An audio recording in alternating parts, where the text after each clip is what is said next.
world is burning. The safe house evicted us.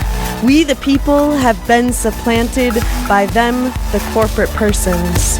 The politicians and police once again serve and protect wealthy interests while they brutalize the rest.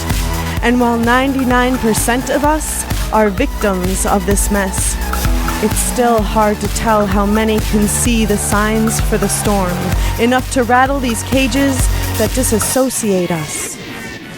But the storm is here. The tides are rising, and we, the many, are calling out the crimes of the hollow few. So beware if you've got blood in your bank account. Ready or not, Roundup Ready's not going to save you. This is no sim plotting for profits, Syngenta suing for their future losses.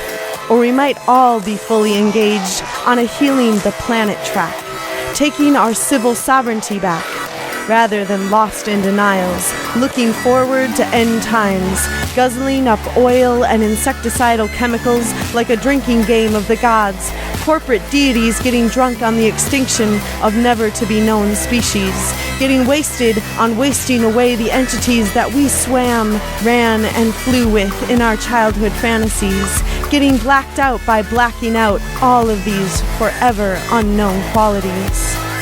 A capitalist tower built to protect some unnatural power draws a dark shadow across our future hopes, carried cross countries on a currency of federal notes that entrapped us to labor by devaluing our own song, when our actions could more efficiently dream of an economy that schemes to help each other be strong.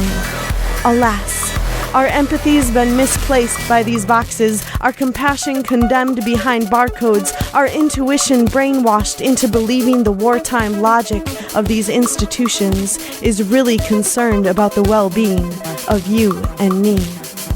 But a corporate executive legally obligated to maximize short-term profit is designing an imaginary scene where our only freedom is to fund them unquestioningly. Look how our cultures become cannibals, eating alive our extended family of fantastic forms, aggregates of our planetary bodies whole. Being aware of the transpiring extinction, my soul feels like a witness of the torture at Guantanamo Bay Prison. I wonder, will I survive to know that 1 in 4 mammals, 1 in 8 birds, 1 in 3 fish, 2 in 5 amphibians, more than half the flowering plants and insects have perished?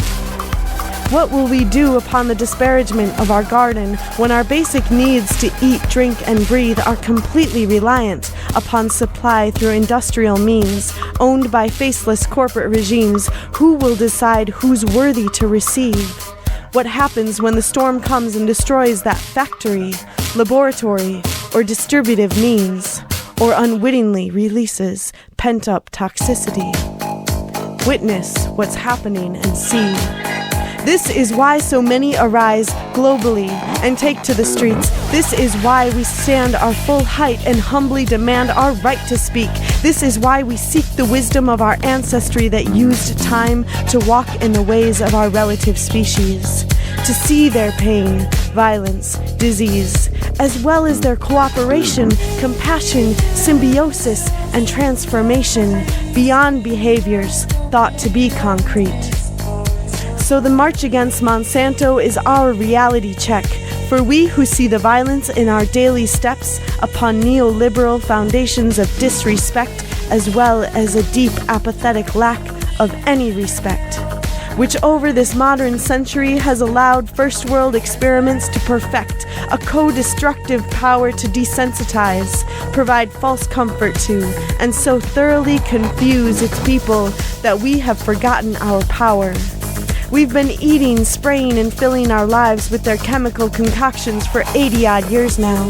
We know our world is poisoned, yet we continue to let them reap the profits of ecological decimation and layers upon layers of human disease, as well as corrupting our civilian empowerment to legislate for our right to the health necessary to pursue happiness and liberty.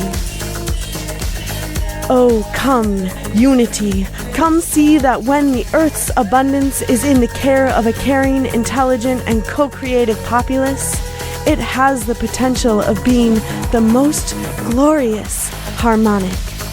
Natural abundance is the most secure wealth, so we must free ourselves from these monopolies and bring our economy closer to home with our local knowledge, gifts, ingenuity, and recipes.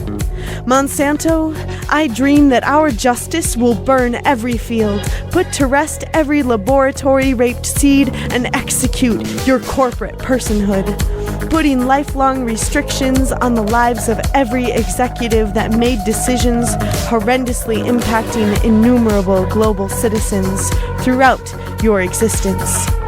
Nothing is going to protect life for the future if we can't stand together to rediscover the simple engagement where miracles seed from our vision, action, and speech, rooting anarchy into the blessed fruit of respecting all for the life we've come to lead.